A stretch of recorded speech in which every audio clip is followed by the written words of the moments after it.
John. Yes, I will turn my camera off. I think that will get rid of the glitch. There we are. Yes. Too many video signals coming in at the same time. Well done.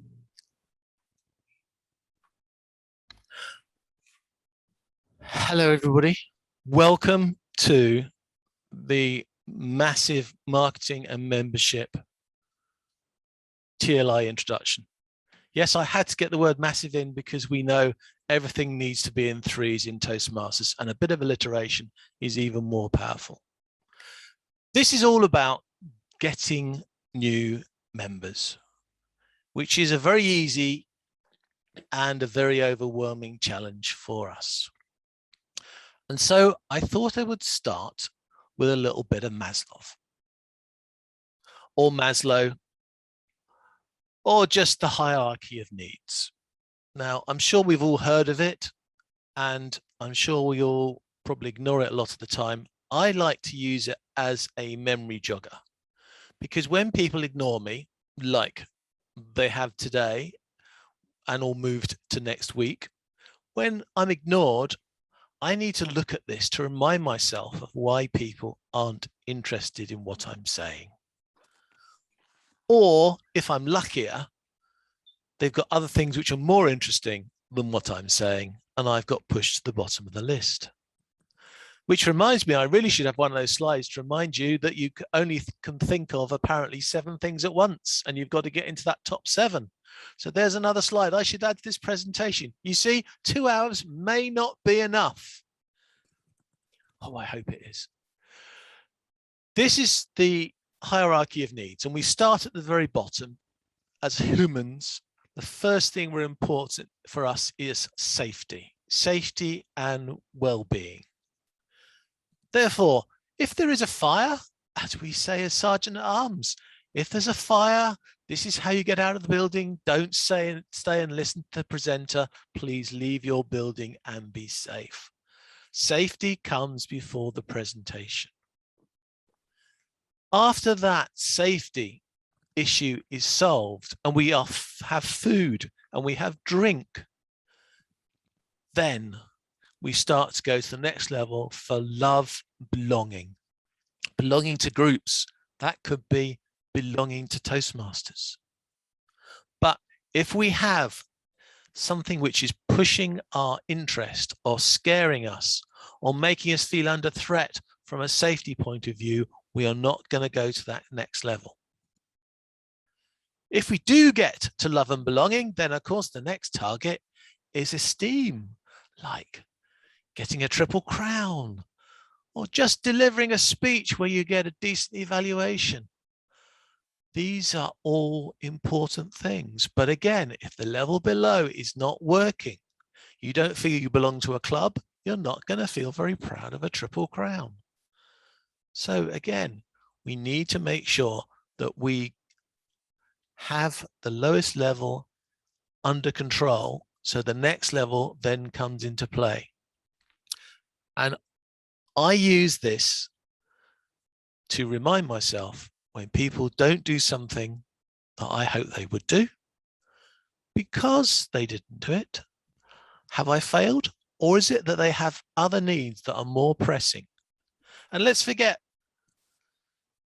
if we can, another rule about Toastmasters: we're a voluntary organization. The rest of the world comes first, not Toastmasters, apparently. Don't know where anyone got that idea from. I thought Toastmasters was the top, but no, it isn't. Toastmasters is a hobby. Toastmasters is a side issue. Your job comes first. Your family comes first. Your safety comes first. And only will you reach the self-actualization when you become a DTM. So I'm told. But let's bear this slide in mind, and maybe we'll come back to it some other time during the presentation. I'm sure to refer to it. There's another set of criteria which are really useful when you're thinking about promoting yourself as a Toastmasters club. The levels of awareness. Now, this is another marketing table that you should be thinking about. Maybe you should be thinking about this in other areas too, but really, I think this only really works in a business environment. The top level of awareness really probably should be the bottom, but the first level of awareness is people are unaware. They're unaware of anything to do with Toastmasters. They're unaware that Toastmasters would have any help in their world. And this is where, as I like to politely call them, the great unwashed live. They're wandering around in their lives, totally oblivious of Toastmasters, what it does, and what it can deliver to them. And to get to the other end of the list, most aware, when they know about Toastmasters, they know what Toastmasters is for, and they want to join Toastmasters, there are a set of steps that they need to walk through, exactly the same as the hierarchy of needs. The first thing they need to understand is they understand that they have a problem. Now, I'm sure they understand they've got lots of problems. The kids, work, traffic jams, COVID, they've got lots of problems. But do they understand that they have a problem in communication? Have they understood that they have a problem that when there's a group meeting, they're the one in the corner that never says anything? Are they aware that if their manager pulls them in to ask them a question, are they aware that they can't deliver an answer? And if they can deliver an answer, can they deliver an answer that actually makes a difference to them, their company, and their manager? Do they realize they have a problem? Because if they don't realize they have a problem that has anything to do with what we can help them with in Toastmasters, then we haven't even got away from stage one unaware. If they do have a problem, which is a Toastmasters related problem, like public speaking or answering questions, or just speaking properly, like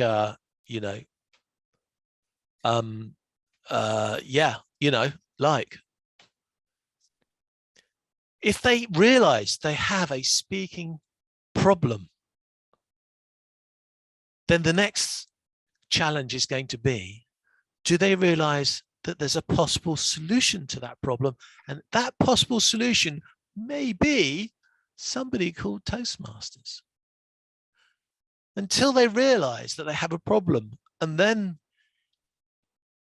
they need to find a solution to that problem, only then can you become a suggested solution.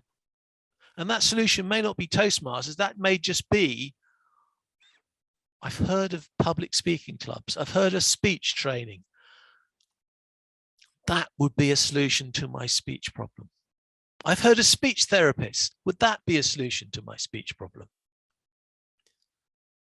Now they're aware there are solutions to their problems.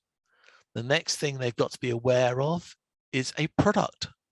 A Toastmasters meeting is a product to deliver a solution. In fact, it's a selection of products because we do various things during the meeting. If they do not understand they need a solution, then those products are going to be completely and utterly useless. And once they realize there's a product, they now get to most aware. They now realize they have a problem. There are possible solutions out there. There are products from Toastmasters that can fix those solutions. And they now are aware that Toastmasters, therefore, can be a solution to their lives. We make just as many ridiculous and stupid mistakes promoting our club if we don't follow these levels of awareness. Just in the same way as we are completely wasting our time promoting our club if we don't understand and take notice of the hierarchy of needs. Sorry if that's a big crunch issues to start with, but we will refer back to these as we go through. And I just thought it was best to bring them in to the presentation at the beginning. So you know, we have two goals here. One is to make Toastmasters relevant through their awareness levels. And the other is to make Toastmasters an issue that they can comprehend and they will want to interact with, taking into account whatever their personal hierarchy of needs are. And this is a question of us going down to them, not them coming up to us. So who are the poor people in Toastmasters who need to be involved in doing this? Well, VPPR, obviously, because they are supposedly doing all the PR for the club. I say supposedly because I really don't think in today's world it's a one-person job for a club. The VP of membership, well, the VP of membership is twiddling their thumbs, sitting there, I don't know, watching their emails, or sitting there in the corner or the virtual corner of their room in a club meeting, looking for visitors to pop out of thin air so that they can then send them a form to join. I'm sorry, but that's the way a lot of VP memberships are thinking of things, and they've got to think a little bit more outside the box, and they've got to probably make a few steps towards helping the VPPR in getting those members. And this is where the president needs to start thinking about the whole team to be involved in membership. Look, you're a very young bunch. You probably don't remember this, but many, many years ago, Toastmasters used to be held in physical locations. Did you know that? They did. They were held in physical locations. I used to be a very active member in Epsom speakers, and we met in a room. Now, this is many, many years ago. It certainly feels like many years ago. And I remember that my first task in Toastmasters was to be Sergeant at Arms. Now, I took the job of Sergeant at Arms for 3 reasons. It had to be 3 reasons because we do everything by the rule of 3, don't we? So the first reason was the position was vacant. And of course, that is the most important reason why anybody should take a role in Toastmasters, isn't it? Or so it seems. The second most important reason for me taking that job was I realized I could be the first person to speak at every meeting. Me, little John, who'd only been in the club for 5-6 months, could be the first person everybody heard at the beginning of the meeting.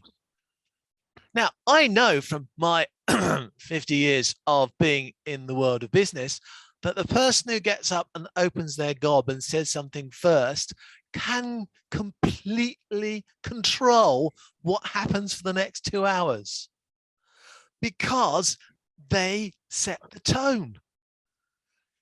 And humans have a really bad trait. We like to be like everybody else around us. If you set a tone, hello, this is Toastmasters in Epsom. Oh, it's really lovely for you to be here today.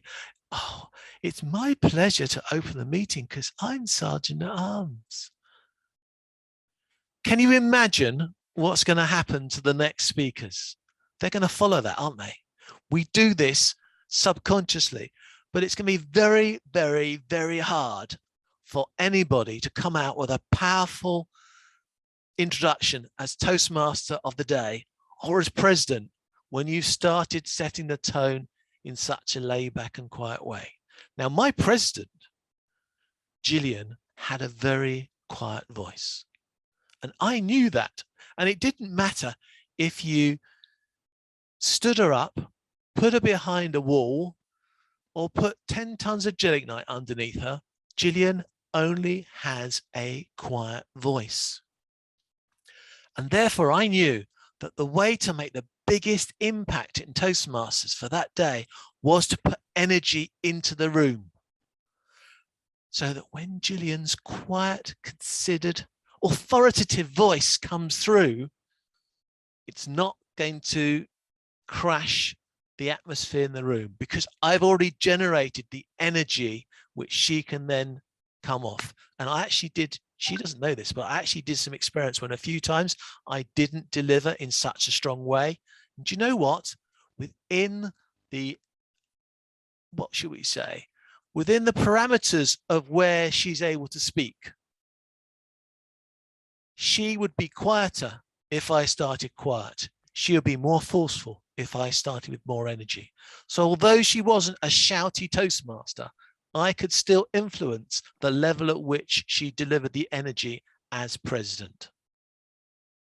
So being the first person to speak anywhere is a really cool rule. And never, never introduce me to any of your events, because I will always make sure that I find an excuse to stick my hand up, even if I'm in the audience, and get to deliver at least one sentence. It is a challenge of mine to always do this.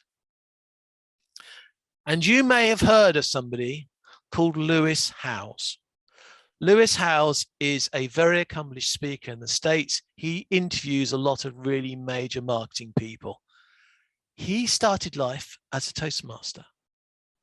And when he came to a presentation in the UK and he started doing his introduction, I realized his introduction, when he talked about his first ever speaking slot, he was talking about a Toastmasters meeting. So I made sure that I got my hand up, and I, as a fellow Toastmaster, welcomed him and made everybody notice that I was a guy in the room that knew Lewis, because I knew what he went through. Lewis's first speech, he read it from a script. And at the end of the speech, they told him that it was very interesting, very compelling, but maybe he could look at the audience sometime.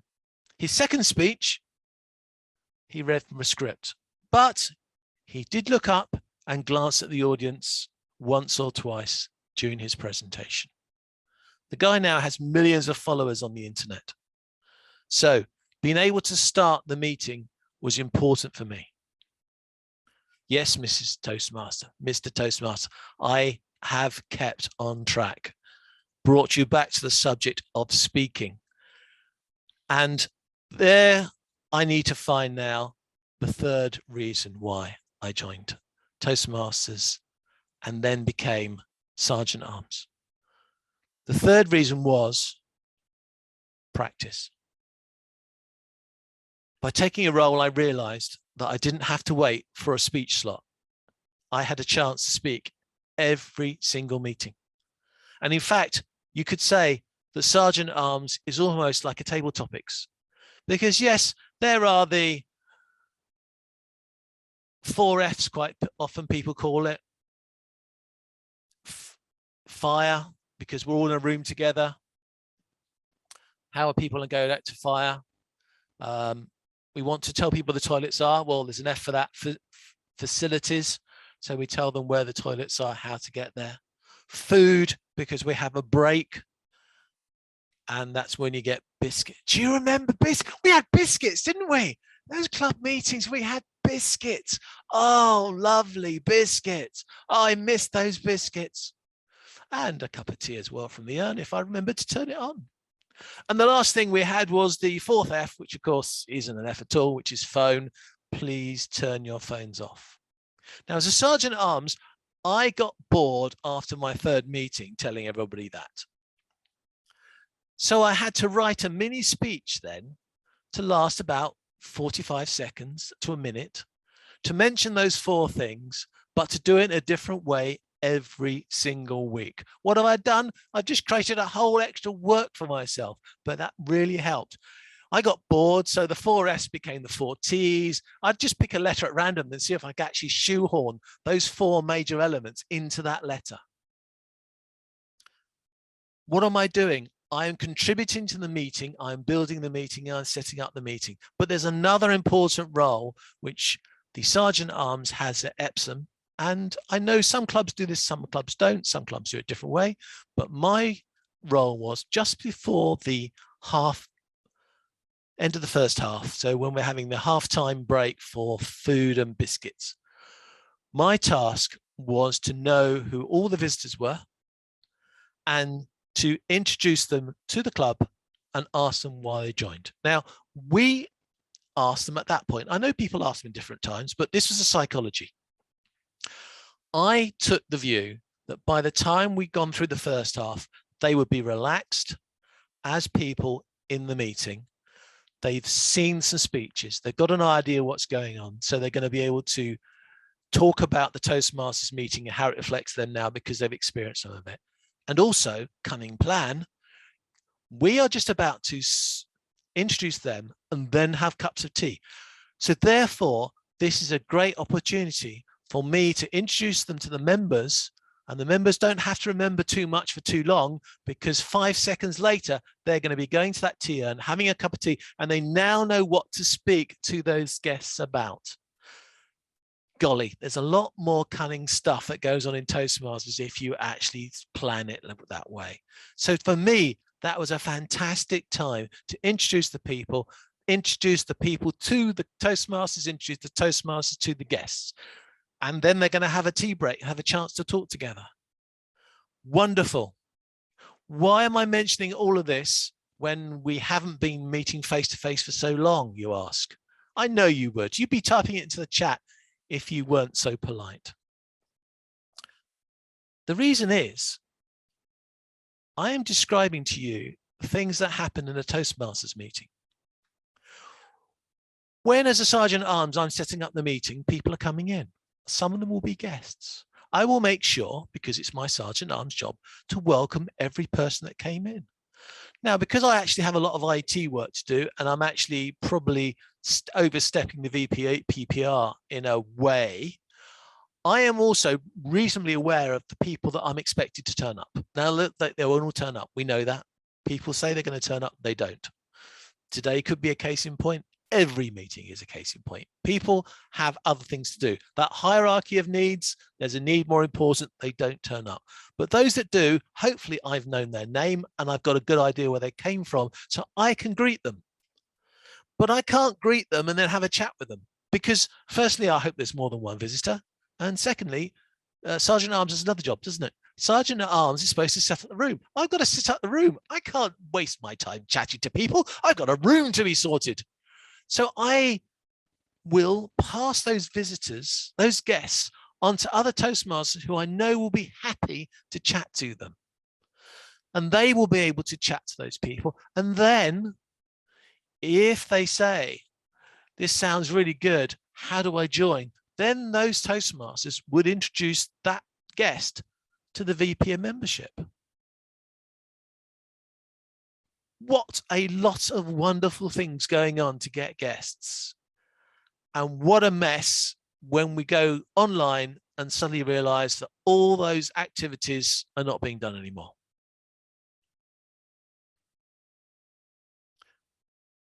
And I use this as an example to show you why all these contributors have to think out of the box. We have a member today who is trying to build a pre-charter club totally online.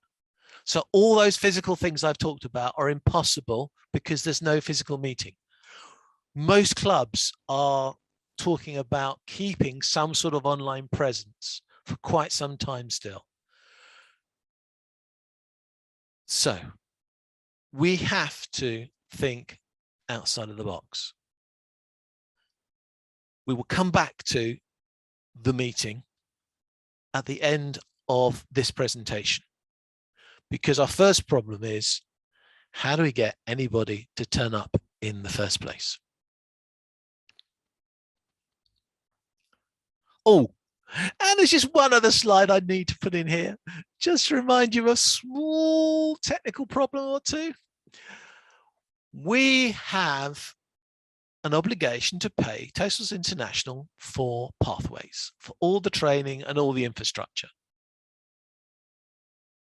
We then have to pay for our venue, or not, as the case may be at the moment. And then we have to pay for any ancillary costs like biscuits, cups of tea. Do we have some presentation equipment? Do we have some lights? And then, of course, we want to then keep the costs as low as possible. This is a voluntary organization, a not-for-profit organization. We have, and I can cut this as many times and as many ways as you like, but we have a very low budget. In fact, our budget is almost zero. So for all this work we're going to do marketing, we have a low stroke no budget. We're a volunteer organization, so we don't have any time. We have a lack of skills. Not to put too fine a point on it, if you are a social media guru, a web designer, if your day job is doing all these amazing things, it's actually quite tricky to persuade you to do them for Toastmasters in the evenings. Let's be honest. It's, if you do it, you don't want to do it. Yeah, if you do it during the day, do you really want to do it in the evenings as well? So people with those sort of skills, I'm sure if you've got the rack or another torture device and pin down each of your members, you'd find there's some amazing Toastmaster marketing skills hidden within your club, but they won't tell you. They won't tell you. Yet every small business owner must be doing marketing. And if they're not, well, I've got a catch for them as well. They should come and practice in Toastmasters and then they can do it well for their own business. So we have low budget.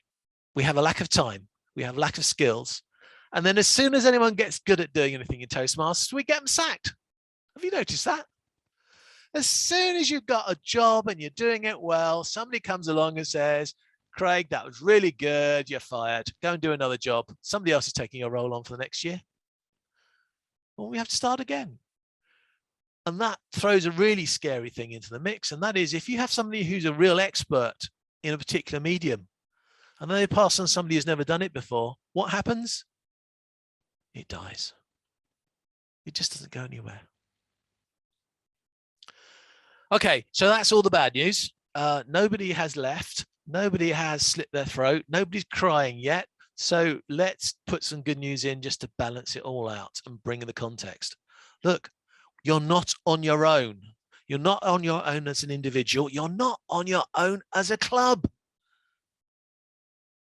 Don't you remember our president standing up and mentioning that there are, well, I don't know how many there are now because with this COVID up and downs, numbers changing. I'm really not sure what the total was. I do remember in the good old days before we were physical, we used to talk about something like, what, 350,000 members?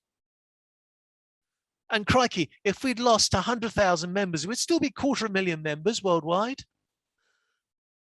14,000 clubs, wasn't it? Okay, again, lots of clubs are disappearing. New clubs are turning up. But even if we drop it to, say, 10,000 clubs, 10,000 clubs worldwide. There was another marketing meeting held, was it Wednesday, Thursday, by 4 districts out in direction of India. There was a lot of people from South Africa on that call, 150 people on that call, which sounded great. But when you say that that was 4 districts all working together to deliver it, was 150 a big number? Maybe not, but it was a great presentation. I'm trying to get the recording, and they talked about branding. And look, I like to innovate. And I start to get a bit bored of branding, and I start to get a little bit angry about branding, and I feel limited by branding. But the longer I get involved in this, the more I actually like branding, because I'm not alone again. If I had the same branding as every other club worldwide, and we get those clubs to use the branding, and let's face it, the use of branding is still really, really poor. We all are then seen collectively. Our collective power in Toastmasters is the most powerful thing we don't make use of. Dan Richardson produced last year some common adverts for clubs to use. And I would guess pessimistically, maybe a dozen clubs in District 91 used. Dan got frustrated when she found other clubs and districts, other clubs in other districts, should I say, used her branding, and she got a little bit annoyed because she'd done all this work and somebody else was stealing her thunder.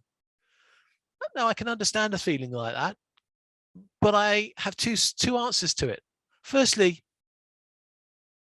if more clubs use that branding and the message, wouldn't collectively that give us a bigger impact? Wouldn't that collectively give us a chance to get those not aware, unaware, product aware people captured in the world? Instead of complaining that somebody's borrowed a couple of slides that we've used, we need to turn it its head and encourage other people to contribute to a collective set of branding and messages. So if each district did 5 ads, and I don't mean ads as you have to pay for ad, I mean a post, a slide, an image which promotes Toastmasters. If every district did 5, how many will we have? 400, 500 images between us? Collective power is the most underrated thing, and collective power would drive Toastmasters easily.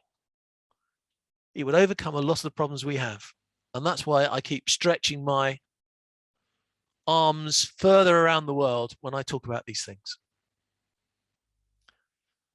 There is a phrase, content is king, and the elephant in the room is a very small elephant at the moment. We have to create content, but collectively, if we create content, we could work together better. If we make sure all our content is branded, then when it hits the great cyberspace world, it will be better noticed. We won't be a load of little individual clubs shouting in the dark. There'll be lots of clubs shouting from all over the place. And I really should have made a graphic about this with lots of little dots and lights flashing in the world, but I couldn't actually decide how to do that. There's a job for later. So what are we going to do? Well, let's go back and let's forget about us for a moment, and let's go back to the path of our prospective member. Our prospective member is sitting there, and supposing they know they have a need, what are they going to do? They're going to Google it. If they realize they need to be in a speech club or they want to learn about public speaking, they're going to Google it. So the first challenge is there anything about Toastmasters that appears on Google? Is there anything about your club that appears on Google? And the follow-up question to that is, what questions are you answering when you come onto Google? Now, I've got a few secrets to tell you about Google. If the 3 of us, 4 of us, 5 of us, 10 of us, 20 of us Google public speaking, we will all get different results. Google is a search engine which is a little bit devious. You see, Google uses context, and the context not of just what you say, but who you are.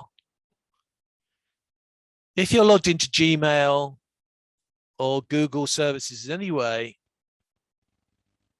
Google knows who you are. Got some bad news. If you've not logged into Google, Google still knows who you are. Now, it doesn't remember you exactly by your name, rank, serial number, where you live, but another way it does, because it knows who you are. It doesn't really matter what your name is. It knows who you are, and it will give you answers in context to what you do. So if you Google for a service, it will give you a result based on where it believes you are. Now, it might know your exact address down to the street. It may have to look at your internet address and make a guesstimate of where you're connected from.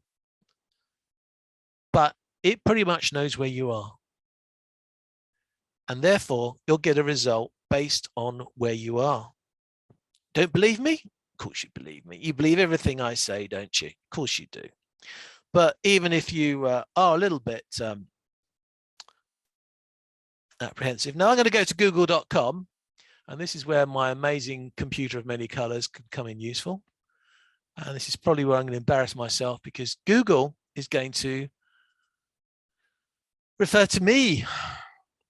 So really, I'm really putting my life in my own hands here if I start typing, because it's going to give answers based on what I've done recently. Oh, there's nothing too... okay, so there's nothing too scary there. So I haven't been doing anything too untoward that Google's going to make me worried. But if I go public, well, first it seems to think I like pubs. That's always useful, isn't it? Okay, so it's getting a little bit all over the place. But look, now I get to speak. Look at all those suggestions. Those suggestions are things that Google thinks I'm going to type next. So this is what people search for. They don't just search for public speaking, they search for public speaking courses. Public speaking. Now, why has it said public speaking courses London? Because it knows that I live on the edge of London. Public speaking courses, classes, skills, tips, training, jobs. Google is suggesting things. You see, Google understands context. If I just do public speaking and hit return, what's going to happen? Well, here we are with videos. Google is not just website search. Google does videos. So it's put a load of videos up there for me. If I scroll down, you can see it says people also ask. Do you know where people also ask information comes from? It comes from websites. Google has decided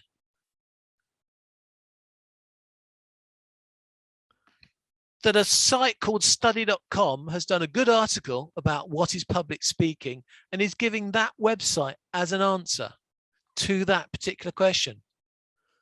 My immediate thought is, why the heck isn't Toastmasters International the answer to that question? And there are ways we could make it so, but that could be for another speech later. What about this one? What are the 7 elements of public speaking? Another website, another piece of content which Google is using as the answer to that. And you can see there's lots of other similar things. And then we get to websites. Wikipedia, New York Times, Lifehack, Toots Plus, which is a courses website. Another 10 tips. Okay, let's be a bit more specific. Let's bring some more context. So let's go to public speaking classes and see what happens. Now we've got websites. Hey, now Google wants to know my location. Do I let Google know where I am? Yes, I will now. So now we have public speaking classes, and you may not know, or you may. We've got the ads at the top. Who's that? Who's that person at the top? The ad. Shola K? He's not Shola K, a Toastmaster. He's not Shola K, a Toastmaster who spoke at last year's, no, the year before's district conference in District 91.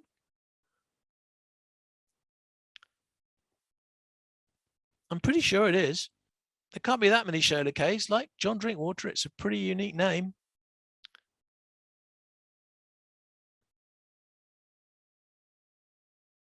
Yeah, I'm pretty sure that is a Toastmaster.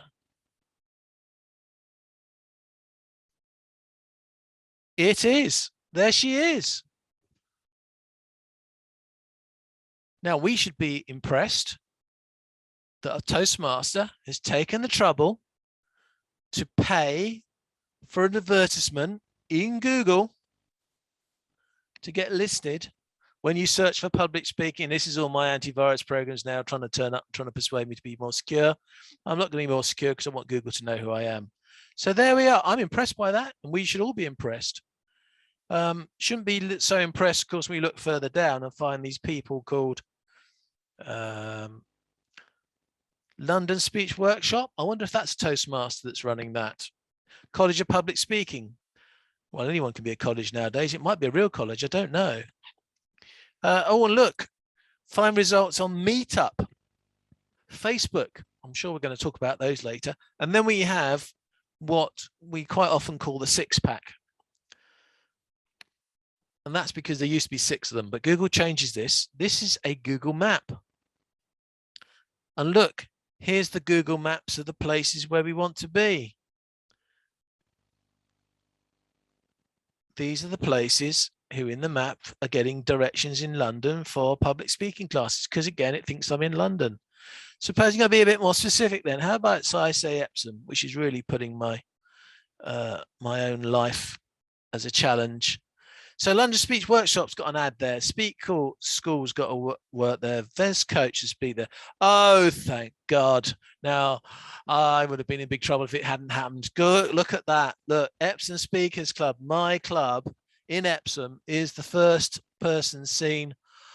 Oh, thank God. I'd had to have sacked myself if that hadn't happened. And I wasn't even sure if it would, because I don't always get to the first. But look, there is Epsom Speakers at the top of Google search. The first unpaid ad for public speaking in Epsom is Epsom Speakers Toastmasters. Now, you know, I was talking about the collectives. Shouldn't every Toastmaster club in the world be able to type public speaking, their town, and be seen at the top of the search? Are they? Probably not. We will get into that. And not only have I got one, look, 2. The first 2 items are the club. The next one's meetup.com. Meetup.com we will come back to, but look, Epsom Speakers has an event in meetup.com, and therefore that makes them the 3rd listed free listing on Google as well. And Epsom Speakers can still do better, but this is a pretty good listing. Next thing, the best of.co.uk. They're an organization which takes the best of a town and then they go away and sell people advertising to be on their website, saying that their website will be seen well in searches. So is there a way we could get a better tie-up with the best of, and then we could get listed on that one as well? What's listed next? Oh, this is interesting, because the next one listed is the Reigate Rhetoric. And guess what? They're another Toastmasters club just a few miles south of Epsom. But as a show off for Toastmasters dominating Google search, this is a pretty good listing. Then we have Cumnor House. Now, Cumnor House is a high school, teenagers age school in the area, and I believe they do a Toastmaster related speech course. Might be Gavel. I don't think it's the Gavel Club. I think it's of a Toastmasters thing. I know some of our Toastmasters have gone there and given them advice and helped them. Then we've got Epsom College. Well, Epsom College obviously has got a good position in Epsom, so they've got a public speaking competition for their prep schools, so they're listed. Then we have a public speaking competition at Landsborough School, and then we have a Facebook video from Epsom Speakers, and that's the end, because below that you can see we've got an ad. So that's the first page of searches, and I'm quite impressed with that, because we've got ourselves in there everywhere. But this is a product aware search.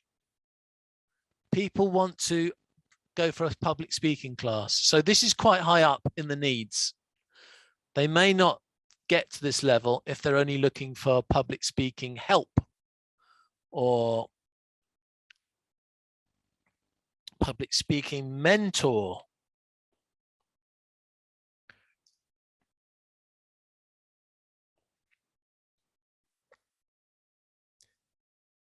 And you can see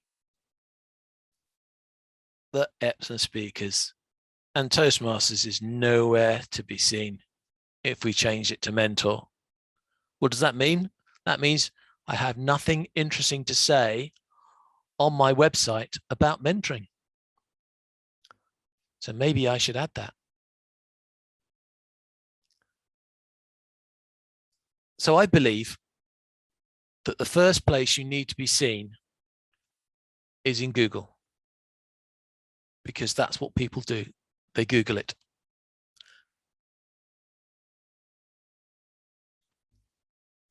And therefore, the only effective way of getting those messages on those pages is by your website. And this is where I have to say that there are devices out there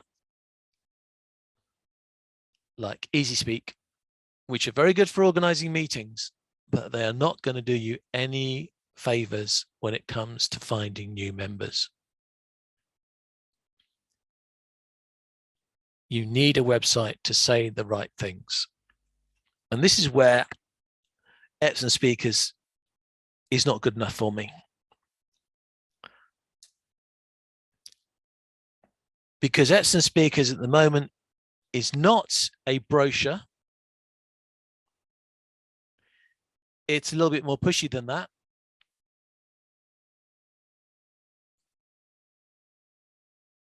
Here is Epsom speakers' traditional website, which is effectively last year's website ideas. So this is a WordPress site with the original tops, which are now being overruled. So brand guidelines say, I'm sorry, but this star-shaped thing is now out.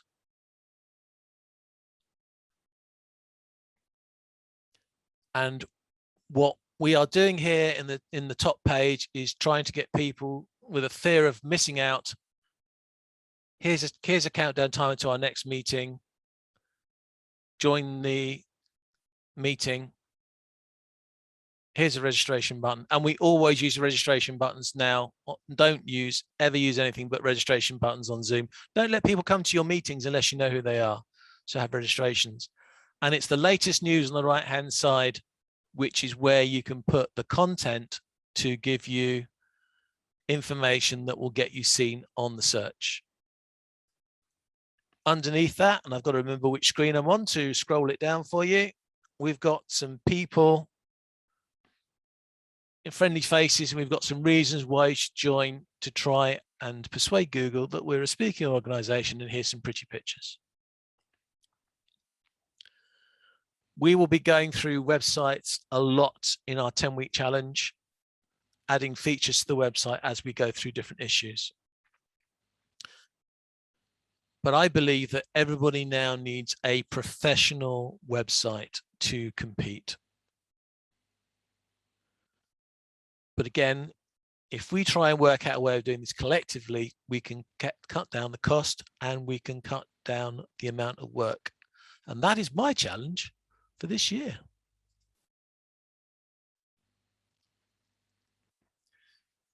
So the other thing we want to be seen is Google Maps. And we actually saw Google Maps when we were going through that live demonstration.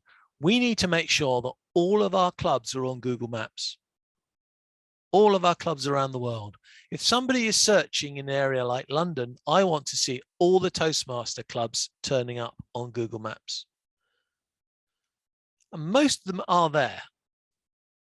Most of them are there, but we need to make sure they're all there. And if you are a virtual club, then you need to decide where you're going to stick your flag, shall we say, into the sand in that world.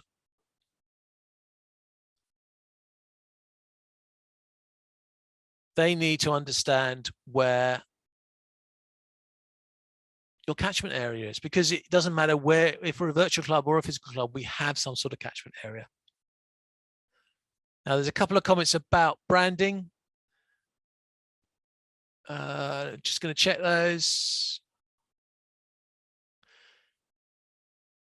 Yeah, all websites need to be, all clubs need to have websites, and all websites need to keep within the branding so that when they are accessed by people, there's a common theme of things which are going on. And maybe we need to move that to another level and say on the front page of a club website, we always expect 1, 2, 3, so that we can make things even more consistent. Because collectively, if I tell you you should join Toastmasters, and another Toastmasters club says you should join Toastmasters, and another Toastmasters club pops up in your everyday internet activity and says you should join Toastmasters, and they've each given a reason why you should join Toastmasters. Okay, I've now got a 1 in 3 chance of winning you as a Toastmaster because 2 other clubs are now competing for your attention. But collectively, we're still going to win more members. So Google Maps is the other place we need all the Toastmasters clubs. If you do a search for clubs and you get all these Toastmaster clubs appearing, isn't that going to make you think I should join Toastmasters? Isn't that more powerful? Aren't we using our numbers to overrun every other organization that does public speaking? And we should be able to because we are the biggest. Let's use our weight. The next place, which is really good fodder for getting our members, is that small site called YouTube, which effectively is the 2nd or 3rd biggest website in the world. It depends how you measure it, but effectively Google search, Facebook and YouTube are the 3 biggest sites for getting activities. And as far as YouTube is concerned, we've got 2 different audiences to worry about: members and not yet members. And of course, today we are interested in not yet members. We've got lots of lovely things on our district website, YouTube channel. I contribute to quite a few, but a lot of them are going to be for members. The question is, do you have YouTube videos that are for non-members? We all know how to deliver a speech. Or should I put it more politely? We're all aspiring to know how to deliver a speech. We all aspire to give great evaluations of speeches, where we highlight things that are done well and things that are not done well. How do you mentor your new members? You have chats with them, you discuss things with them, you give them challenges, you give them feedback. And then if you're a mentor of multiple members, you're going to do that over and over and over again. We have a silly idea here, but why not just do a YouTube video about a particular subject? Now, my favorite skill is what I'm doing to you now. Pace and pause. I love using pace and pause. And my pauses are always a little bit longer than I really want to do. So when I get to the end of a pause, I then wait another second or 2 before I say the next thing. I've even been known to pause and wait until half of the audience have looked up again to make sure I'm still there. I love pace and pause. So what should I do? I should do a 5-minute YouTube video on pace and pause and put it on the club YouTube channel. And then if somebody searches pace and pause, there's a good chance I might be seen. And I've just persuaded them that there's Toastmasters out there that have good advice. YouTube is a great way. Anything broken, I always go to YouTube to find out how to fix it. If anything doesn't work, I go to YouTube to how to fix it. I never read the manual. Okay, if I'm really, really desperate, I have been known to read the odd manual, but I always YouTube it first. Doesn't matter whether I'm trying to get my oven installed, upgrade my computer, work out why the daylights are not working on my new car, trying to find out if I'm giving my mum the right medicine, I always YouTube first. And there is a generation who go to YouTube, and perhaps not millennials, but older people will tend to, who are computer literate, will tend to YouTube stuff. Yes, I have to say, you're going to find perhaps 3 videos on a subject. One of them is going to be a complete waste of time. Another one you're not going to understand. And the third one will be just right. Quite often it's not 3, quite often it's 5 or 7. But why aren't you there? After all, I've heard that you guys are quite good at standing up and talking about things. So why don't you just record it now and again? And yes, I'm as big a sinner as anyone, if not bigger. But let me give you a ridiculous example, if I can find it. So on my third computer, I'm now going to hunt my way to the oh, this one's a bit slow. Oh, that's because it's video feeding at the same time. I'm going to try and hunt down the YouTube channel of District 91. There it is.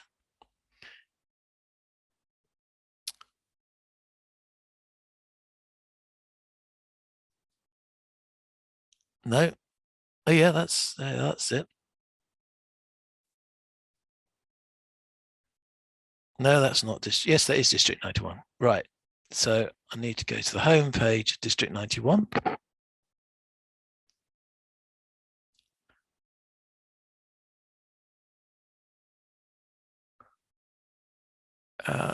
There we are. And we'll change screen so you can see what I can see.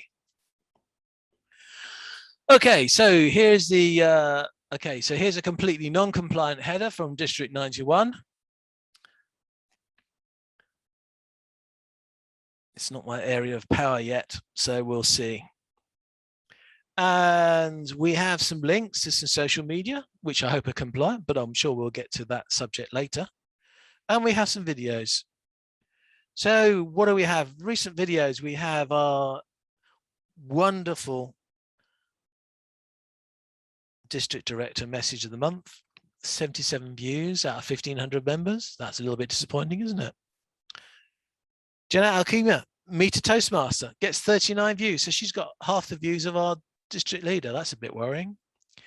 Then we have one of my webinars, last week's, 13 views.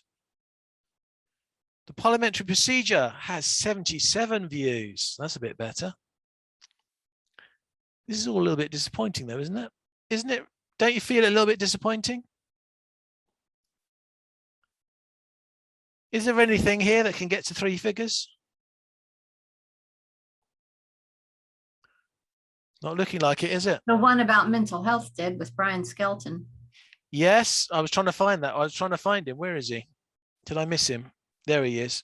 No, missed him again. No, he's there. He's right in the top left corner. Scroll down just a touch. He's in the top left corner. Nope, up. I meant scroll up. Sorry. There he is. Whoa, underneath Helena. Oh yeah, see, I'm looking for his image. Right. So here he is. Brian gets to 3 digits. Why does he get to 3 digits, dear Toastmasters? Because he's not talking about Toastmasters. And thank you for helping me on that, Jean. All the other videos around him are Toastmaster related issues written by Toastmasters, for Toastmasters, by Toastmasters, all Toastmasters. It has no interest to the outside world, but Brian does. Because Brian's talking about mental health. But he's talking about mental health and then how as a Toastmaster that has made him a better and more successful person and made his problem diminish. But that has readership because it's an issue that a lot of people can connect with, and it's not Toastmasters for Toastmasters. It's a Toastmaster putting their hand up and explaining a problem which they have had, how they've overcome it, and it's a Toastmaster related story. That's what you want on a YouTube channel. The guy that gets the most views on this site is me. Of course it is. You knew it was going to be me, didn't you? You knew it was going to be me. But what is it that I have put on this site which gets me all the views? It's not a Zoom masterclass and strategy about how to run a meeting, because that's a Toastmaster issue. It's not the fact that District Toastmasters went live. It's not some of the speeches and workshops. It is much further down than that. When I did some speeches on how to use Zoom. Not how to use Zoom just in a Toastmasters meeting, how to use Zoom full stop. And I think you can't sort by most popular? Adding a co-host to your meeting, 28,000 views in a year.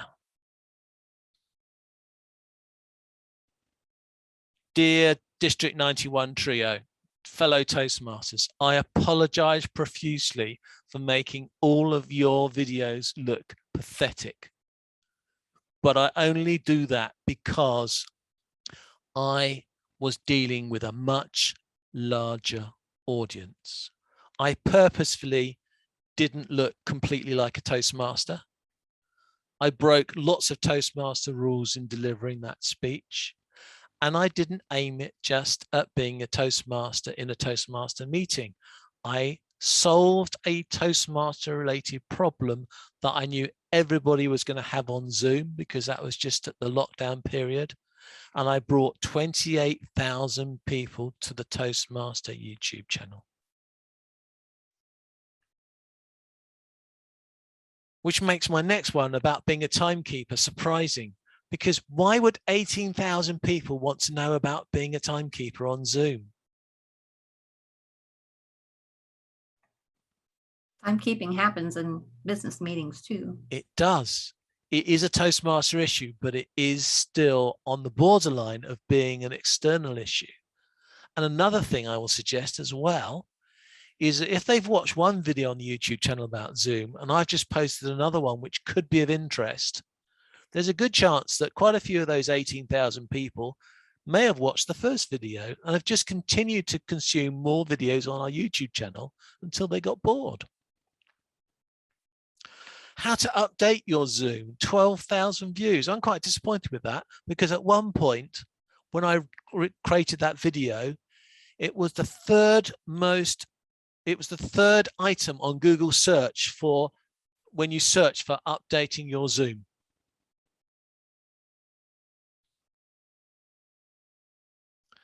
And then the next one after that, oh, thank God, it's a Zoom. It's not a Zoom related. It's one of our very, very famous Toastmasters being interviewed, and 8,900 views. Over 5 years, though, fellow Toastmasters, over 5 years.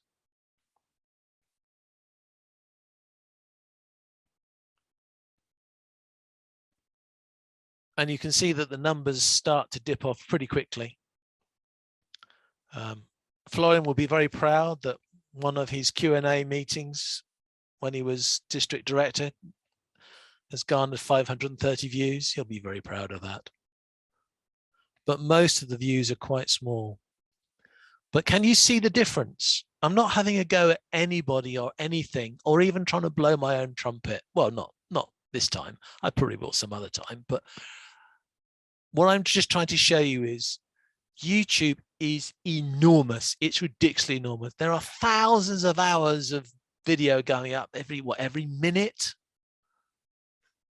But out of all those billions of videos out there, you only have to blur the lines very slightly between being a Toastmaster and a skill which is Toastmaster related, and you can get over tens of visitors, over hundreds of visitors, into thousands of visitors. And let's remember, with all due respect to me feeling really proud and smug, 38,000 views is still a very small number in YouTube world. But for promoting your club, promoting Toastmasters, it's a pretty good win. It's a pretty good win. But it'd be great to see Toastmasters getting thousands of visitors.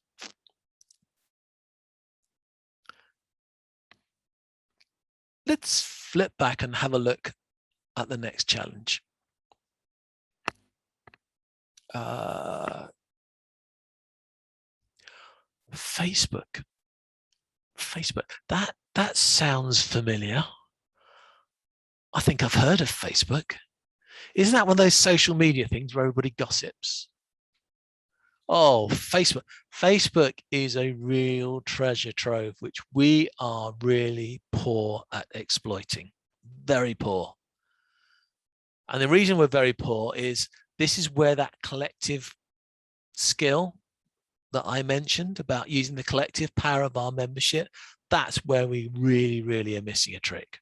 It's going to take organization. It's probably going to take a few years to get going, but we could really do so much better on Facebook.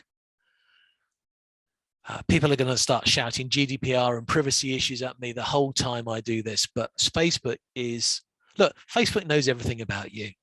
Why can't we exploit what Facebook knows about everybody and make it useful for us as a organization? So if you're going to survive on Facebook, you need something called a Facebook page for your club.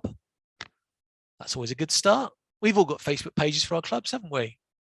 Pretty much all of us, yeah. Facebook is a social, it's a social place. So how social are you as a organization? How many times do you post on your Facebook page? 2 times? A month? A day? A week? Twice a week. Twice a week. Twice a week. Every day. Every day. You need to be posting 3 or 4 times a day if you really honestly want to make your Facebook page go. Ridiculously high number from everybody's doing. But you see, Facebook pages have a small problem. It's called Facebook advertising. Facebook wants to sell you advertising. We've already talked about the fact that we don't have any money. So Facebook advertising is a pretty moot point. There are experiments done about it. People have done Facebook advertising and get ridiculously good results, which is quite scary. We'll go on to that in a little moment. But Facebook really wants you to advertise. So of that 1 a day Facebook post, you'll be lucky if 2% of the people who are your Facebook followers for your page even see it. Bearing in mind that you could post 3 or 4 times a day and you still will be miles away from really annoying anybody. Unless, of course, they're so boring that they only have your Facebook page and 2 friends from the club on their Facebook wall. Otherwise, you can post 3 or 4 times a day. Do you post your profile page, I'm asked? Well, yes, you see, because that's the trick. Because when I post to a Facebook page, I'm not really that interested in you reading it. Well, that's not true. But what I'm really after is not you reading it, but your friends reading it. And your friends of your friends reading it. Because that's how we get the Facebook world to know about us. Therefore, you do need to educate your fellow club members to tell them when you're going to post onto Facebook and then get them to comment and share your Facebook posts. Yes, it's an uphill challenge. Yes, I have not succeeded in doing it myself yet in any shape or form, but it's an aspiration definitely worth it, because if each of your friends on Facebook who are Toastmasters have 3,000 or 4,000 friends each, and you can do that 1 post a day or 3 or 4 posts a day or even the 2 a week, and 10% of your members shared that post. So we'll say 30 members, say 3 of them shared that. But each of those shares have got the potential to be seen by 3,000 or 4,000 members.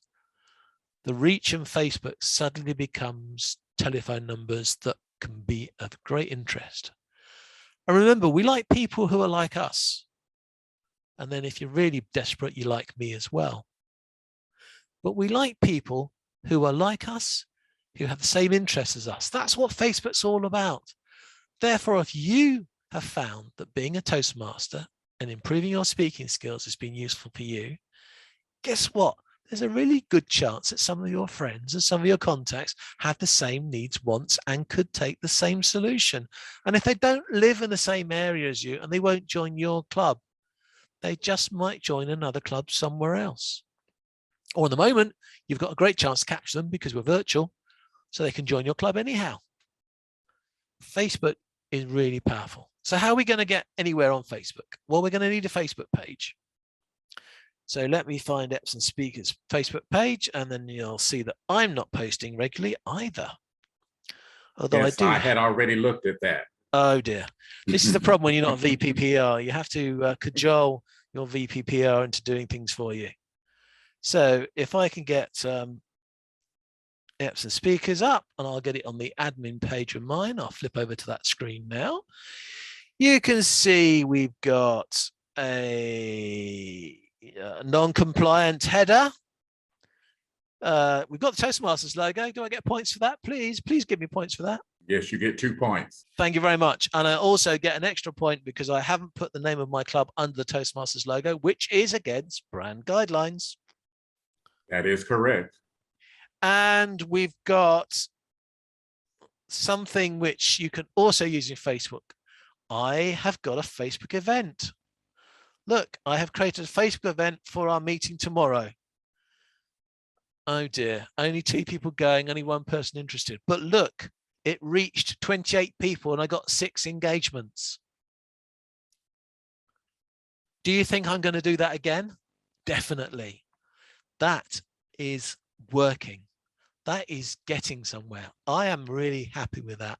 I have gone to the trouble of creating a Facebook event and people are seeing it.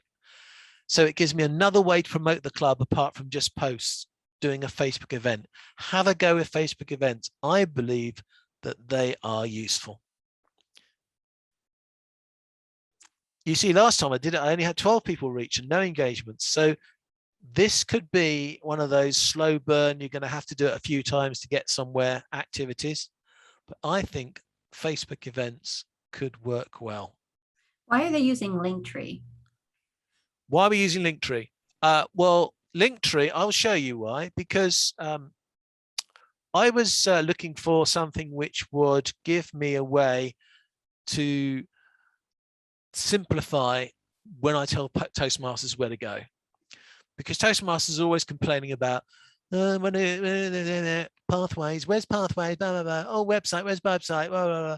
And they were all getting lost, and it was quite right. They can't remember. Look, they've got a life. I might be a sad person who thinks about Toastmasters every day, but the rest of my members have a life. They don't need to remember stuff. So I found this app called Linktree, and actually I'm creating a WordPress, a Toastmasters version of this app at the moment. We actually used it in the conference, and I'm going to be using it again. So Linktree is a very simple solution originally to get people using links in Pinterest, although Pinterest then banned it. But what it is simply a little page with a set of links. That's all it is. So what I've done is I've set it up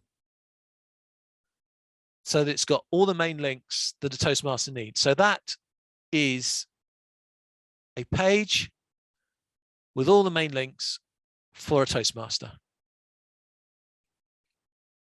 So I always update it within the next meeting, finds our club, gets you to Pathways, gets you to Easy Speak, gets you to the famous District 91 calendar where everything apparently is listed. Yes, but why don't you send them to your website instead of a Linktree? Because this is for members and my website is for new members. Oh, okay.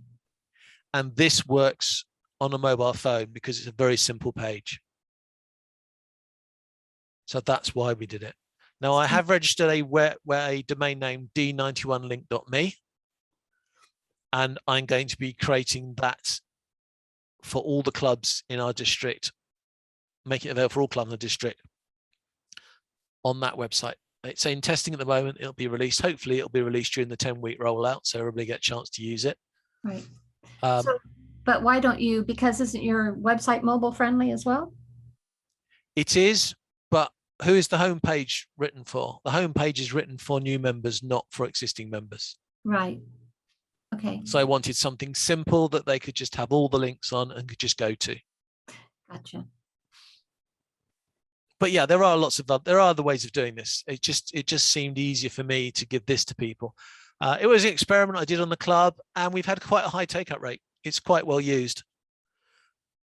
A lot of people will just go to this. I'm trying to automate things, which is why I want an app on my own, because it's annoying to have to keep putting the date of every meeting in and changing the Zoom link every time.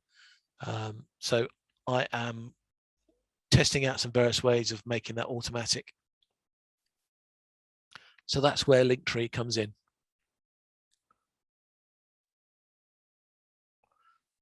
So we've got our business page, our page for the clubs, which is not going to be well seen. It's not going to be something that Facebook is going to promote. They're expecting you to spend money to promote, to get it seen, but it's still worth it. Facebook events are good because Facebook events won't just be seen on your Facebook page. They appear in other places. And yeah, if you're doing a search for events, they appear down the left-hand side of people's pages when they like things. It's another way of being seen. Facebook groups. Maybe you would like to have a Facebook group for your club. Now, again, this could be private or it could be public. Not everybody likes using WhatsApp all the time. Maybe a Facebook group would be of interest. I'm going to be running a Facebook group for the 10-week challenge to see if I can get people interested in the whole process of using Facebook groups. So there's a little bit more on Facebook than just your own personal page, but please share. If you have a PR source that's going to be pumped into your Facebook page, please share, like and share whenever something comes up so that you are promoting it to your friends. And if you comment on your friends and your friends get a chance to see it, and that's how that rolls along. Now, I really should get you to swear an oath to GDPR, privacy, and the Toastmasters rules of etiquette. Who knows what a Facebook pixel is?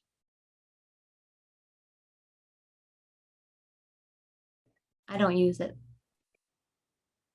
Okay. Facebook pixel is a piece of tracking code from Facebook. We all know that Facebook likes to know what we're up to and suspiciously knows more than we really ever want it to do so. But let's stop thinking about the invasion of privacy that it's done on us, because you've signed up to Facebook. So tough luck on you. Let's switch it around and look at the other side of the equation. As a supplier, as a business, as a club, we should be using as much of Facebook as we possibly can to get new members. So yes, we should run Facebook ads, although it is difficult to do so. But we'll talk about some things about Facebook ads in a minute. But Facebook has a way of knowing what you're up to when you're not on Facebook, and it's called the Facebook pixel.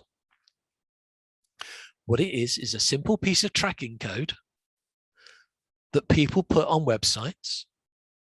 And when Facebook users land on those websites, Facebook then makes a record of the fact that they've been on that website.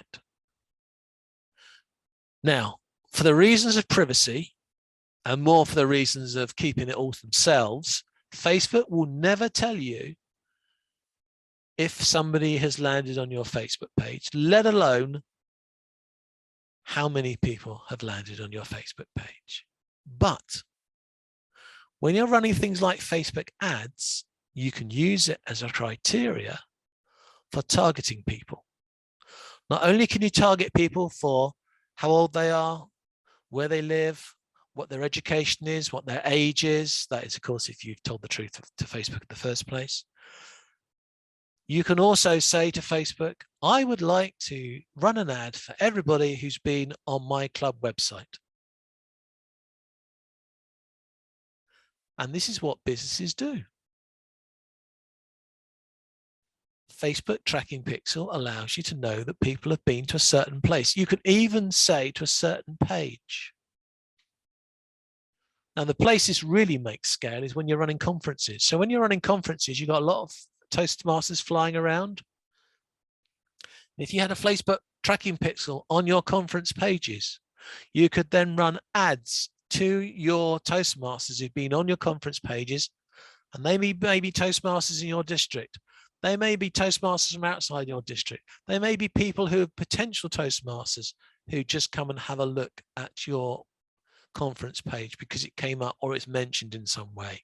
And then you can run ads to those people to persuade them perhaps to buy a ticket to come to your conference.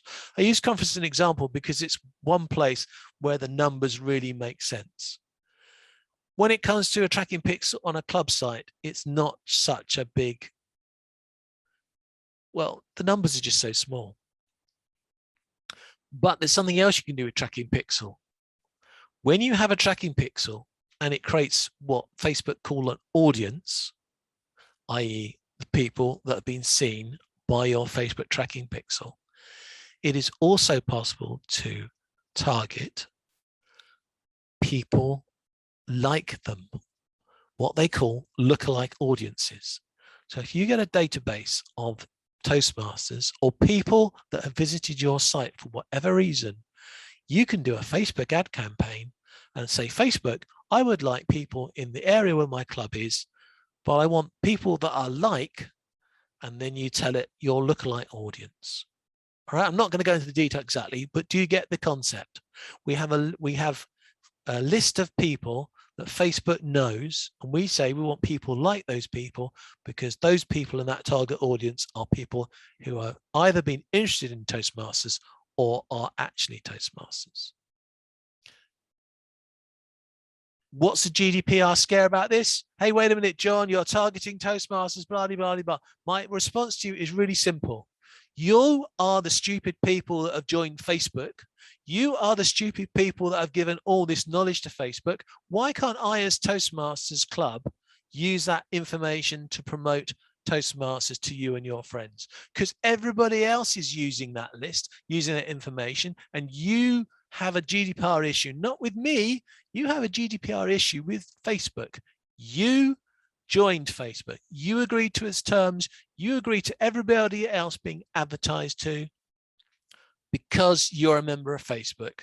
So I have no qualms personally by arguing with anybody, including those in charge of Toastmasters. There is no reason why I shouldn't be able to run an ad and say, I want to use that Facebook data, which these users have given their permission. It's got nothing to do with opting out of Toastmasters. It's got to do with that they opted in to Facebook.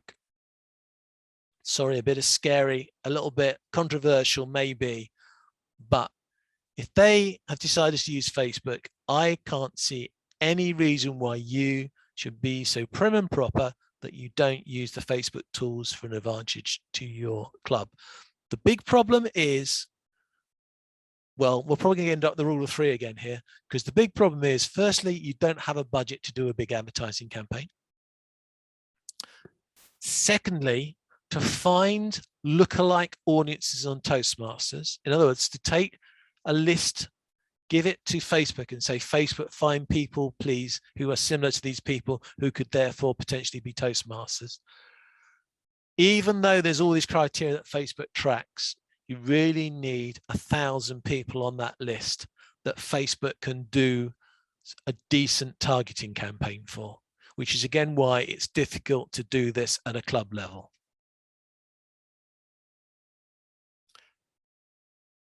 But the third problem is scale. The people that are doing this really effectively have got lists of 500,000, 1 million people as a target audience.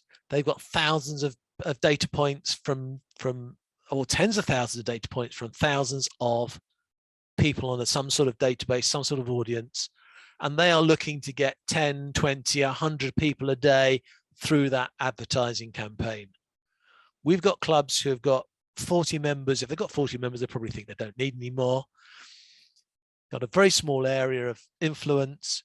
And we are over, look, let's be honest, we're over the moon if we get 2 new visitors at every meeting, aren't we? I mean, 2 new visitors every meeting for every club in your district would be like unbelievable. Because let's face it, very rarely will you ever see more than 2 or 3 new visitors to a particular meeting, unless you're doing some special event, you know, that's bringing in the numbers. So for those 3 reasons, it is very difficult to run advertising on Facebook. But here's the confusing thing. And this is when we talk about the product aware, solution aware issue. So many clubs have been able to get 50, £100 of free advertising budget off our district.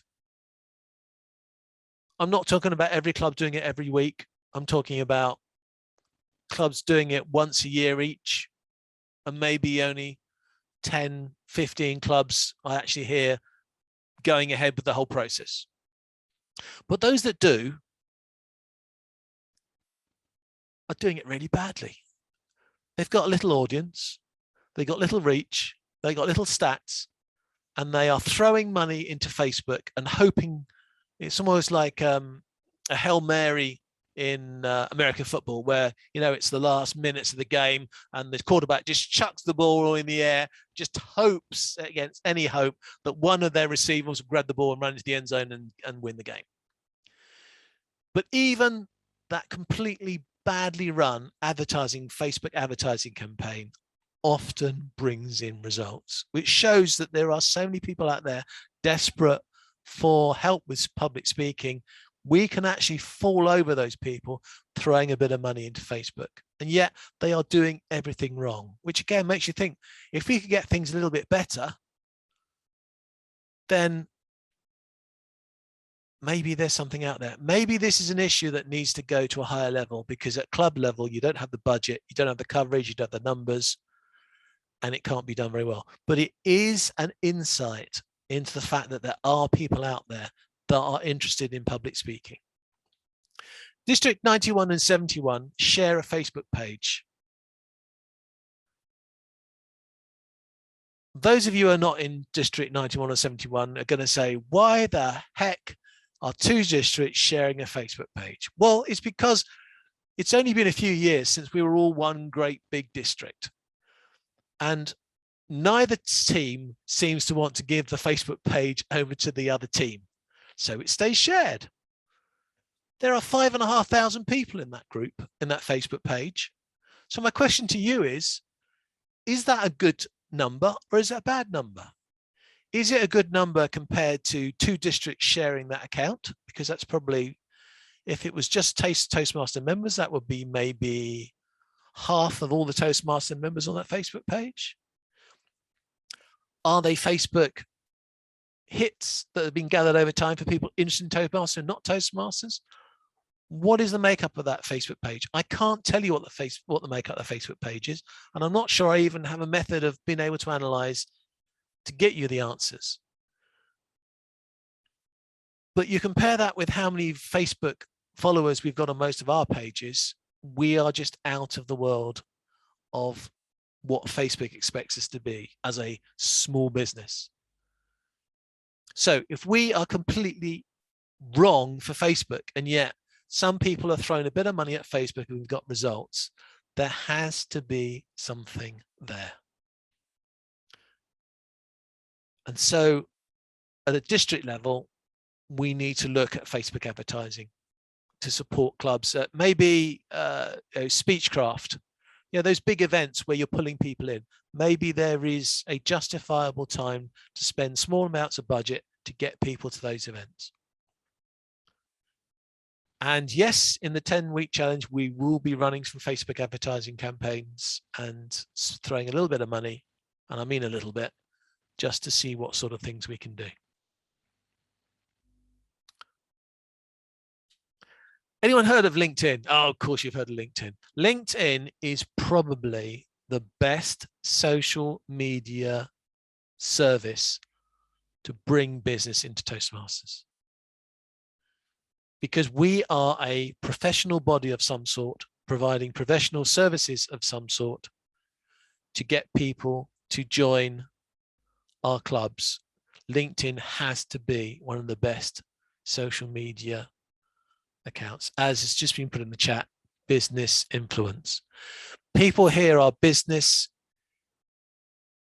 bizfluence. Oh yes, yeah, people on LinkedIn and other social media platforms are available, like bizfluence, are business to business type networking sites. They need Toastmaster skills. It's a great place to advertise. And all you need to do is make sure all your members become a member of a LinkedIn business, which you put in there for your club, and you should get some traction.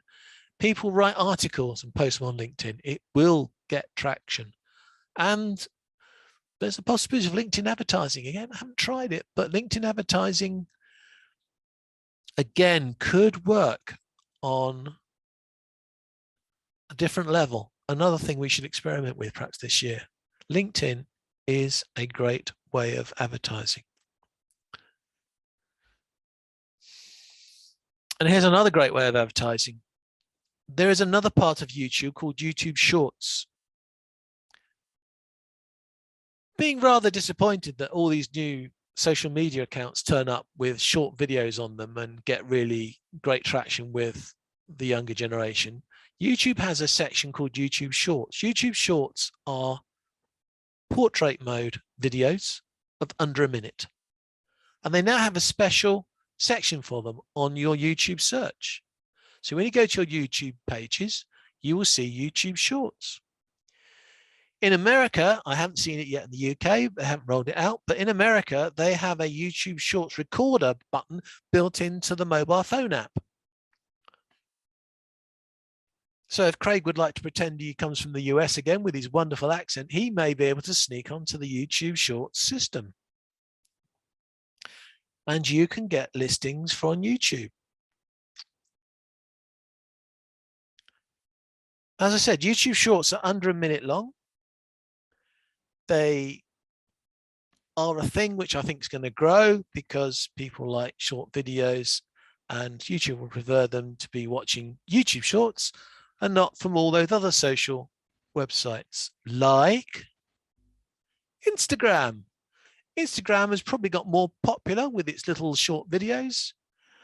I make the mistake sometimes of seeing an Instagram post by one of my friends. Next thing I know, half an hour has disappeared and I've just watched a load of silly videos for the last half hour and wasted my life aimlessly. Maybe I should have some Instagram videos of my own so other people can waste their life aimlessly listening to how Toastmaster skills are useful for me.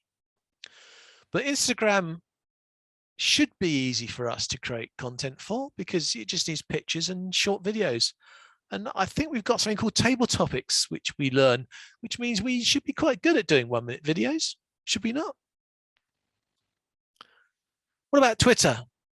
Twitter has always been this is an interesting article, share this, but there are video versions of Twitter as well now. And I suppose you should mention Periscope at this point as well, because it's very much connected to Twitter. So there's another social media platform that we should be making use of. I actually have an article here, which I might show you in a second, which I just Googled. 101 social networking sites and all you need to know in 2021. And then as soon as you start reading it, it then gives you another 30 odd that it's discovered since. Well, let's go through my list. Reddit. Have you read it?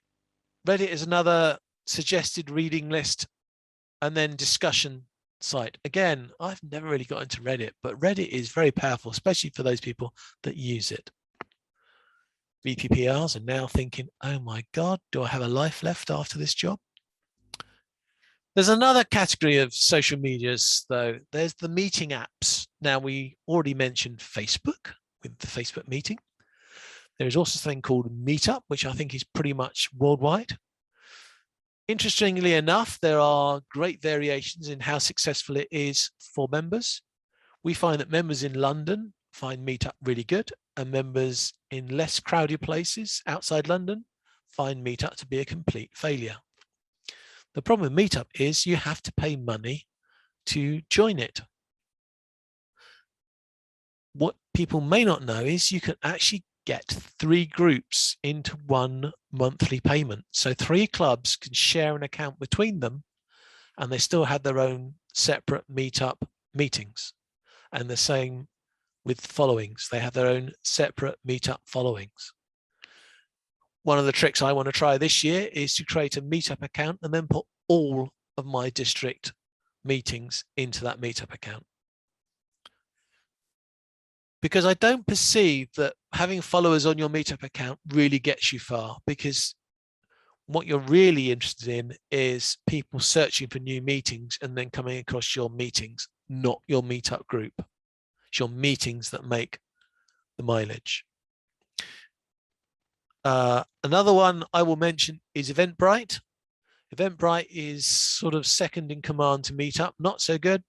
Had mixed reviews on Eventbrite, but we have had people come to our club meeting because they saw us on Eventbrite. And the advantage of Eventbrite, oh, can I get to the rule of 3? Let's give it a go. Well, firstly, it's free. There's a free subscription to Eventbrite. You can put all your events into Eventbrite for free. Second feature of Eventbrite, which you may or may not know, it works with Facebook.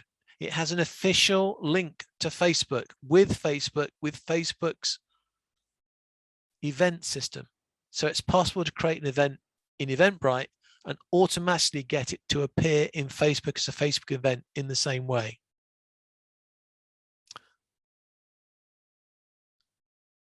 And of course, the other thing which these have is they have a list of people who are turning up.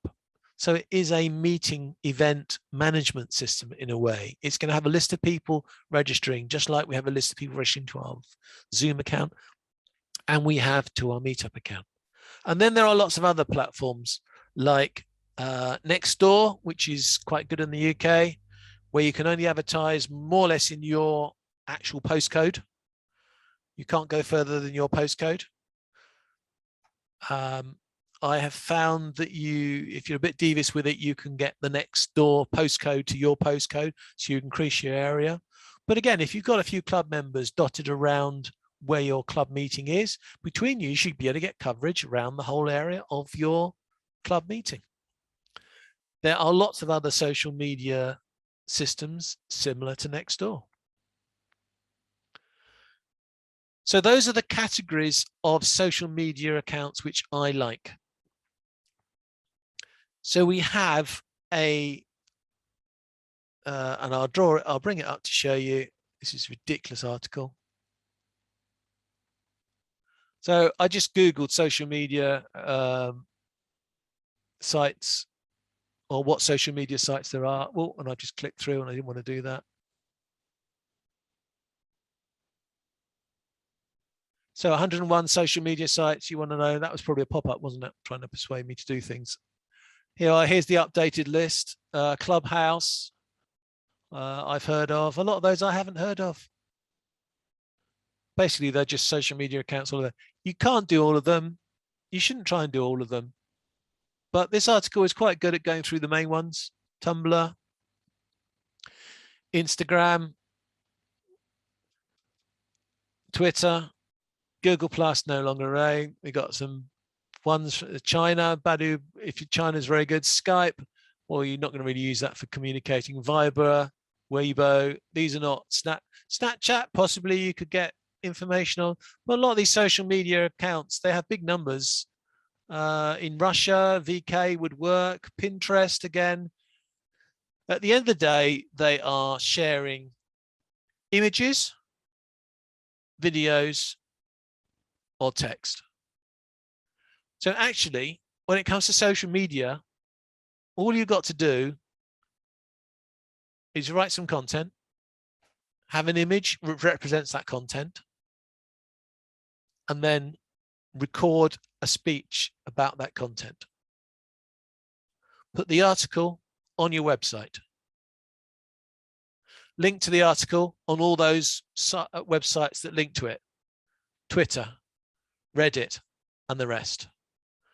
Do a little video about it as a speech, or do a short one, do a minute speech, and post those out to all the sites that support videos and video messages. Take an image which represents that particular issue.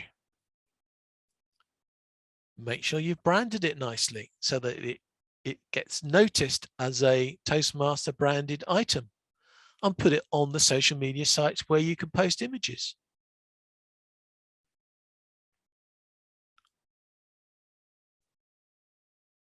You don't need to do much work if you can get yourself organized. The issue is it's probably as much work getting these images and whatever shared on all the platforms you want to share it on than actually creating the content. One of the reasons I joined Toastmasters was it would take me a day to 3 days to create one piece of content to send out there. And with what I had to do in my life, I couldn't take 3 days. It was not uneconomical to take 3 days. So what I had to do was find a way of doing it in a shorter way, being able to do things off the cuff, write speeches in an hour, not in hours and days. And that's why I joined Toastmasters. I can now create a presentation in under an hour.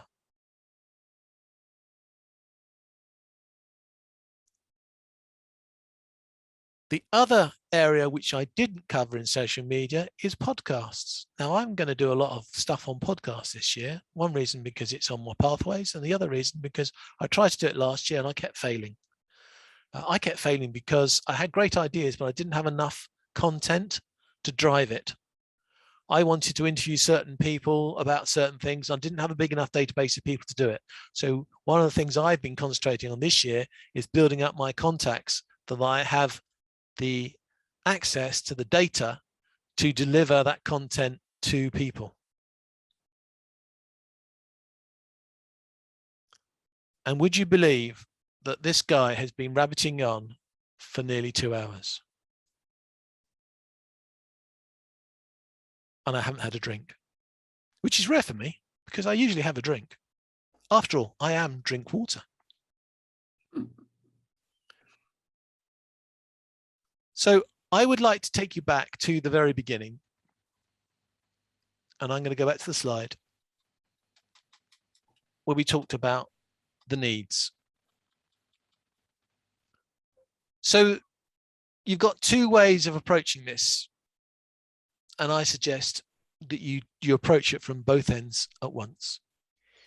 You've got over here in the red corner, some potential Toastmaster.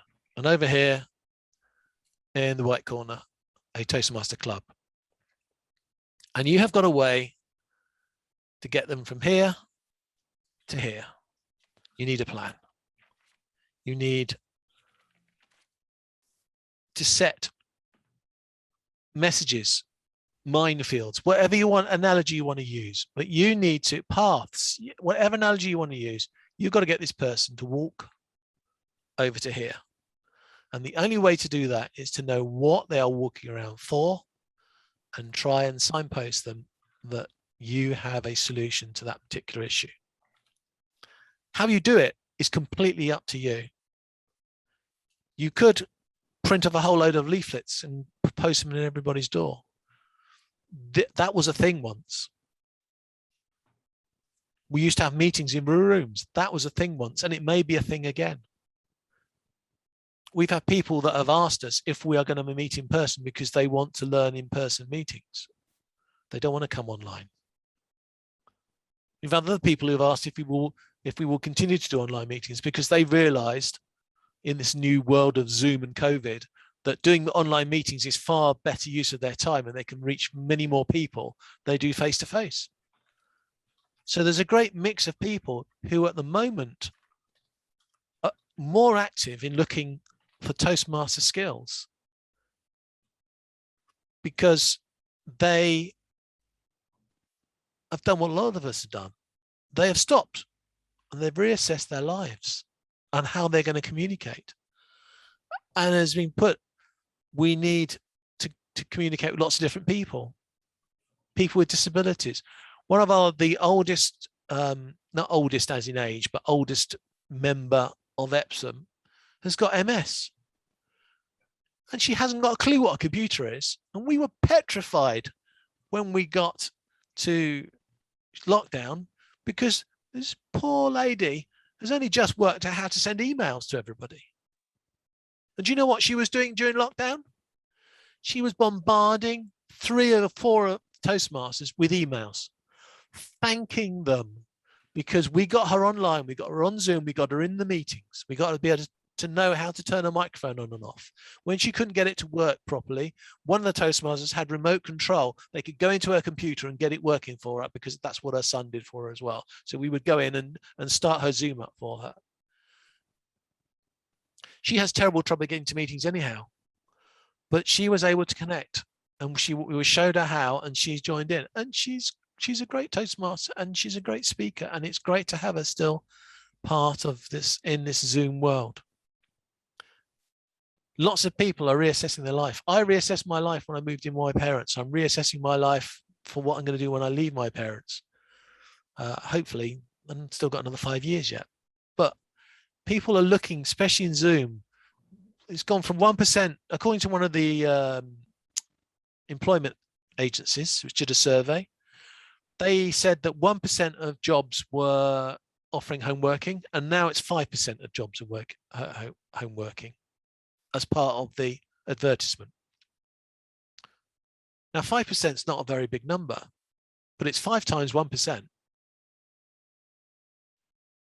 So they are saying that 5 times more people are being offered jobs where home working is offered. Now, if 5% of people are being offered jobs, there must be a lot of people out there, and I know there are, who are saying, I'm sorry, I don't want to go into the work. I don't want to go into the office every day. I've proved that I can do it from home. Why can't I do it from home? Is it not cheaper for the employer? Is it not more convenient? I've got a very, very old and infirm mum downstairs. I need to be around her 24/7. I don't like going to the shops because I leave her alone with Dad, who's not, wouldn't work that well in a panic. But there are times that I have to leave. But the fact that I could work and still keep an eye on them at the same time is a completely different world. So people are reassessing their lives. And to me, the biggest joke of everything is the more technology we seem to have to automate and run our world, the more stuff we put on phones and everything else, the more we still have to have communication skills. In fact, communication skills seem to get more important, not less. You put a bit of text to promote your business, whether it's Toastmasters or something else. You get some level of interest. You take a photograph that's got something to do with that. Maybe it's funny. It's a little bit edgy, but it's related to the same subject. You get more engagement. Record that as a video, your engagement just goes to the roof. That's why these short video social media sites are so popular, because they get more interest. Video and audio beats pictures and words by miles. And to be honest, in a lot of look, think about it. We do table topics. It's actually easier, is it not, to sit down, have a cup of tea, think about a subject, give yourself a minute. Wow, minute, that's big in Toastmaster scales. Give yourself a whole minute to think about what you're going to say, then turn on the camera and record 60 seconds of content. You've used 2 minutes up. That's easier than writing a document, which has less reach. mean, don't stop writing documents, because obviously there are times when, like when I did the Google search and you had the answers to stuff. There are times when text content on your website is really powerful, but for getting people's interest, I mean, I had to silence his phone, because otherwise his phone would be bleeping all the time with people that are doing Facebook lives and Periscope lives and Pinterest videos and all the other stuff. I've got some very dubious people I follow.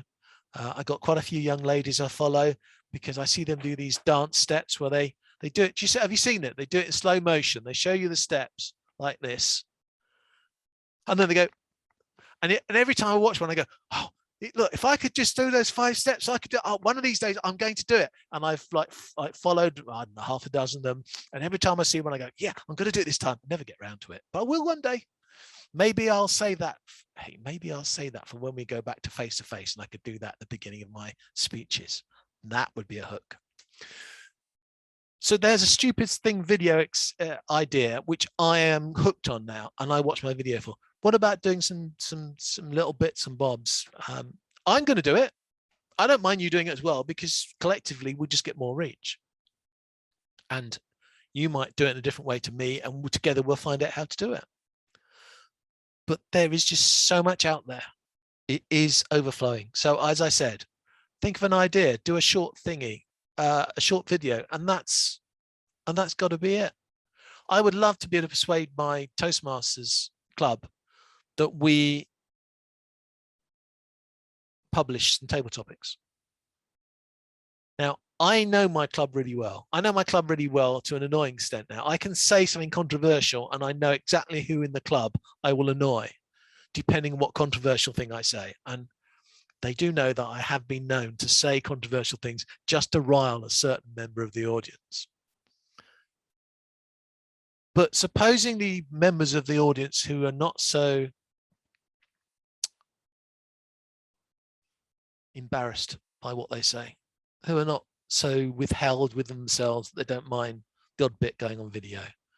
Suppose you could find 3 or 4 Toastmasters in your club who would be, I was going to say happy, and I don't think that's the right word, who would accept if maybe once a month you took a little table topic answer they gave because it was interesting or funny or deep, and could take that and then post it on your Facebook page.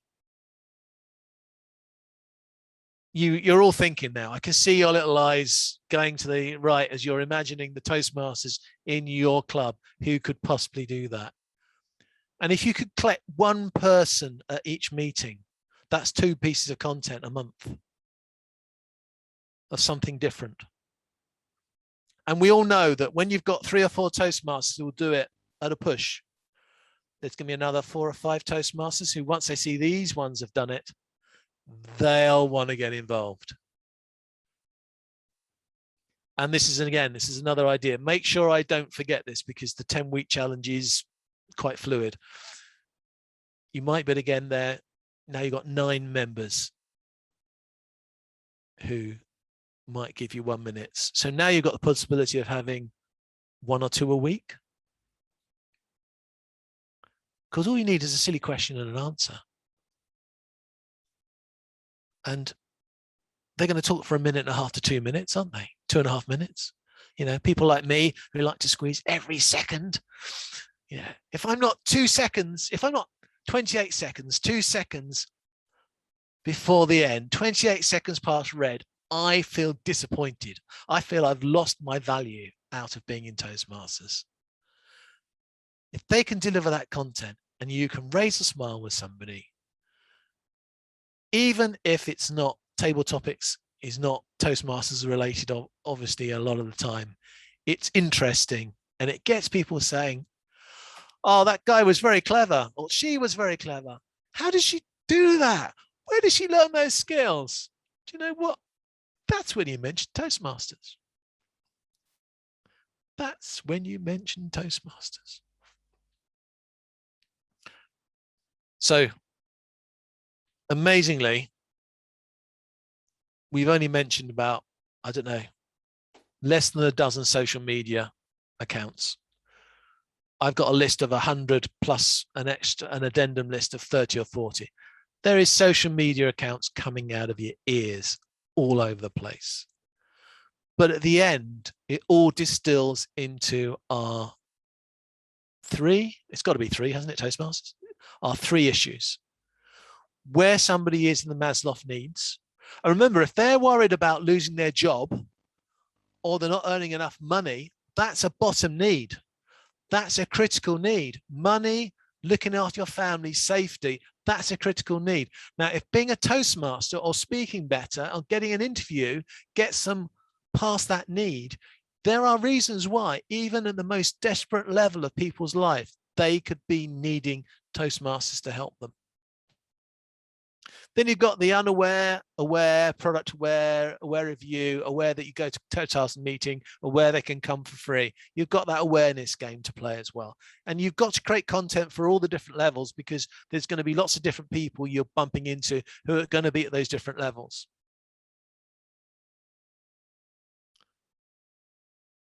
And then lastly, you've got the challenge of, we got no money, we got no time.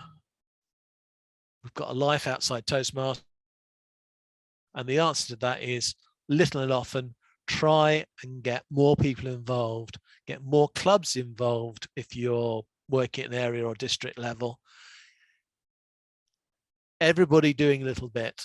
Leverage your members. We've got, I don't know, 4,000 members maybe in District 91. I'm assuming District 71 is 3,000 members. So in the UK, we've got, say, UK and Ireland, Great Britain, whatever you want to call it. Why do we have so many names for our country? I mean, it just gets confusing. You guys have got, I mean, you've just got all these names. But anyhow, those blobs of land that are just off Europe, probably 6,000-7,000 Toastmasters. What's the population of the UK? 60, maybe 80 million. That's not a bad number. That really isn't a bad number. If all those people could create one piece of content a week, get your calculator and work out how much content that's going to be in a year. And of course, if you get people to share stuff, that means they can put content out there they didn't even have to do any work for. Yeah, plenty to go around. Definitely, definitely. So the whole idea of the 10-week challenge is, firstly, it's not fixed. I've chosen 10 weeks because that sounded like enough time to get people somewhere in bite-sized chunks. But to be honest, it will probably run for 10 weeks and then start again. We need to start building a strategy between us together, something we can all take part in. We don't have to all do everything. We can all do little bits. Collectively, we build a plan, not just at my club level, not just at my division level, not even at district. Yeah, I'm working at region level, and I don't mind if other regions then join in as well, because the more people that are involved, the easier it's going to be for all of us. If we have 1,000 people involved and everybody produce one piece of content in the year to everybody else to share, and if we all share the content at random times, so we're not sharing exactly the same piece of content every day, that's 3 pieces of content every day during a year. It's so easy once you get the scale. Now, I'll give you some more depressing news. I had these, there was a very good brand awareness marketing chat done by 3 districts. I wasn't quite sure exactly where it was because I picked it up on that district Facebook group, which is a great resource for picking up what's going on around the world. But it was 3 districts involved in organizing it. They had just 150 people. Now, 150 people is a great turnout. Bit sad that it takes 3 districts to get 150 people together to talk about a subject. But that's where we are, guys. That's where we are.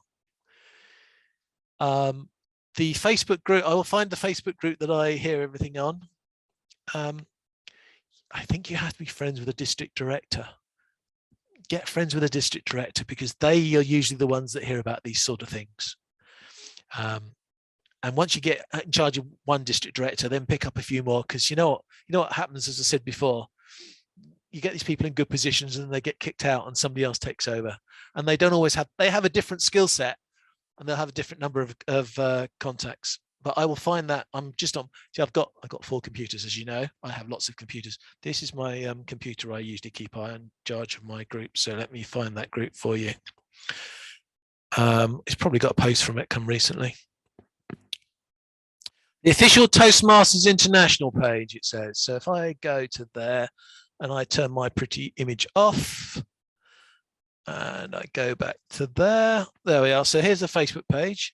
You see, here's the shorts for Facebook. There's Lewis Howes, great person to follow. Yes, he's a Toastmaster, as I mentioned. And here we are. So there's Region 10 Toastmasters, which I think a lot of you know, group, which is one place I get stuff from. The other one I get stuff from is this one, which is the official Toastmasters International Members Group. I think it's funny. How many members did we say we've got in the world? There's only 27,000 members of this group. 365,000? So that is less than 10%. No, it's more. It's 1/3, I think. No, more than 1/3. If there are 365,000. Yeah, and there's 27,000 members here. 27, yeah. So I will look you guys up and get you all invited onto that group. There is I'm already there, John. There is already there. Yeah, good. You see, the ones who are but I connected thank you for liking my post on Region 10, because I'm the person that's posting a lot on Region 10. Yeah. Mm-hmm. Not only am I there, but actually what was very interesting is that at the beginning of the year, the editors of the Toastmasters magazine picked up from there a quote from me and from some other colleagues about the benefits of online meetings, and published it in the magazine. So it makes sense, in fact, to bring from here and to share through the entire Toastmasters community. Yeah, I'm proud to say I've been in the magazine, but I haven't succeeded yet, because I've been in the magazine, but other people keep writing about me, and I haven't got my own articles in the magazine yet. So I've still got to get to that level, but I have been quoted in the magazine, which is quite good, and I've been written about by other people. But yeah, it's good. I'm really over the moon if I get shouted down on articles and content, because it means other people are creating. So that's great. I will just create a noise, and if other people shout me down because they're creating more content, then that's brilliant news, because that just means more content's being delivered. It's just like where I live here, this little house I live in here, I have, I don't know, it depends how you measure it. Let's say within half an hour's drive, I've probably got 1, 2, 3, 4, 5, 6, 7, 8 clubs. So it's quite saturated just here. And people will come to my club meeting, and then I'll find they've joined the club down the road. To me, that's not a loss. Okay, they didn't join my club, but then all clubs have different characters, and they will join the club whose character suits them. And if they don't join me and they go down the road and join Sutton because they just happen to be, it's 15 minutes to us and 15 minutes to Sutton, and they decide to join Sutton, they still join Toastmasters. And so they're still members. And I think that's one of the good things about being online. We were a bit more silo when we were all physical meetings, and we didn't really talk about or think of other clubs because they were in another town, another country, and therefore we didn't really join in with them. But because we've been forced together online, there's much more communication now between clubs. We've got members, well, we've got addicts like Craig who just join, every Toastmasters club you can join. And yes, I will be at your club tomorrow. I don't know if I'm down as backup speaker, so I don't know if I've got a speech to write tomorrow. The virtual world does mean that we've got much more connected with our clubs around the world and our locality, and we're working and cooperating much better. And I hope we keep doing that for this next stage in Toastmasters, because we've got the mixed world stage, the surviving with COVID stage, which really isn't going to happen until next year. This year, it's going to be where do people want to talk to us type environment at the moment. I think, people will be online, offline, offline. There are 4 ways of communicating, as you'll find out next week, just to link into what's happening next week. So I'm doing a speech on the 4 different ways that you can run a club. Yep. I'm hoping to catch you all out because I'm pretty sure you're only going to think of 3.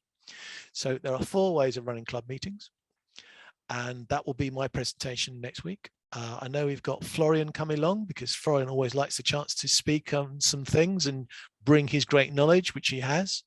There's nothing more frustrating than a district director who hasn't got a role.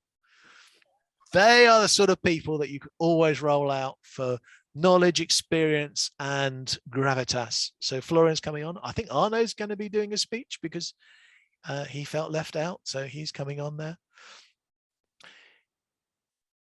They are all going to talk about various things about marketing, and what we are effectively talking about next is the issues behind the membership, how things work, and getting it all going. So I would like to say thank you very much to my very select band of followers who have listened to me today.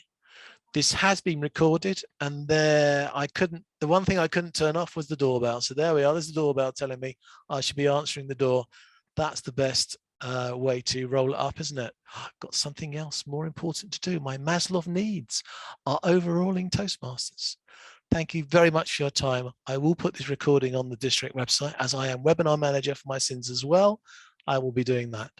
Which reminds me that the next event you will see my pretty little face on is this evening, where we have our chief judge doing a presentation, and we're going to do something a little different tonight, which you may want to watch to learn something, but also you may want to carry it around to your clubs, to your districts as well. What we have is we have some speakers who are going to do a short speech. I think it's going to be like a table topic type speech. And then we're going to send all the people who have joined us, who are joining us to see what it's like to be a judge. We're going to send them into breakout rooms to get them to discuss judgy issues, so that the people that are taking on being a judge this year, especially the newbies, because we like new people being judges, it increases the interest from everybody. They are going to have a breakout room session, and they're going to chat about judgy interviews, judgy answers, judgy scoring, and they're all going to come back for a little discussion at the end. If you don't turn up, you will not see the discussions. For privacy and to allow them to be as rude as they like about everybody, we won't be recording that bit, but I will record the presentation at the beginning and make that available on the district YouTube channel for the introduction to the judging. So that's what we're doing next week. Lord Zoom, myself, is appearing in 2 weeks' time to give the Zoom side of how to run club and area contests, because they're the scariest ones to do. I have a feeling that I'll be running all the division contests in our district just to make things easier for everybody, but I can't do all the area and club ones. So the area and club Zoom training is in 2 weeks' time. Next week, we have the marketing TLI, and that's when you don't have to listen to me. We've got 4 hours of content for VPRs, VPMs aimed at District 91, but as you know, I'm very inclusive. I'm quite happy for the whole of Toastmasters to join. If I have to get my credit card out to increase the capacity of our Zoom account, I would happily do so. If I need to put 1,000 people in the room, I will put 1,000 people in the room. If it goes above 1,000 people, I will probably Facebook Live it, but I am quite happy to have other districts because we get other points of views, because we don't know it all in District 91. We're trying to, but we don't. And there's always great information which comes from you guys. So marketing VP PRs next week. Anyone who wants to lose judges, or if you just want to drop in and see what we do, and see if it's something you want to get your chief judges to do where you are. I think a bit of judges training is something. When we used to meet face to face, I actually remember somebody gave me a bit of training. I do remember, I mean, it was like 3 minutes, but I was given a little bit of training. I was shown a little bit of what goes on. So it's good that that's happening again. And I'm now killed my own video. And that is all I got to say. The carers have got in. They have a key safe. So they are sorted. I have gone through my slides. I am sorted. Yes, you're welcome. I will apologize. I was going to say I will not apologize, but I will apologize. I am going to be much more proactive this year. If you have been silly enough to give me your email address, I will use it to inform you of what's going on, to connect with me. Under GDPR, I have the full right to do that. Also under GDPR, you will have the ability to take yourself off the list when you get fed up with me, whenever you want. Don't mind. It doesn't cost any paper to send emails, so I will send them out. If you then want to leave, that's fine. But I do apologize that you'll probably get the same thing from me, from my Facebook page, from the email. I will be shooting out in all directions. If you get a lot of data from me, then all I can say is you're well connected. But for you, everyone that gets 4 or 5 bits a month, I know I'm then getting lower down the level of the people that only see me in one place. So we will not rely on the district calendar. We will not rely on Facebook. We will not rely on the district newsletter. We will be promoting in lots more places to keep people interested. And the final question I have for you, answer on a postcard: which is Toastmasters color? Is it this top, or is it that polo shirt? I'll leave you that to think about. I will replace this white screen someday with a Toastmasters logo to hang in the corner so I never get lost. And from me and from all Zoom, have a nice day. Enjoy what's left of Sunday. See those that I can see tonight. And I've run out of things to say. I've seen the red light. It's 28 seconds down and it's time for me to go. Thank you, everybody.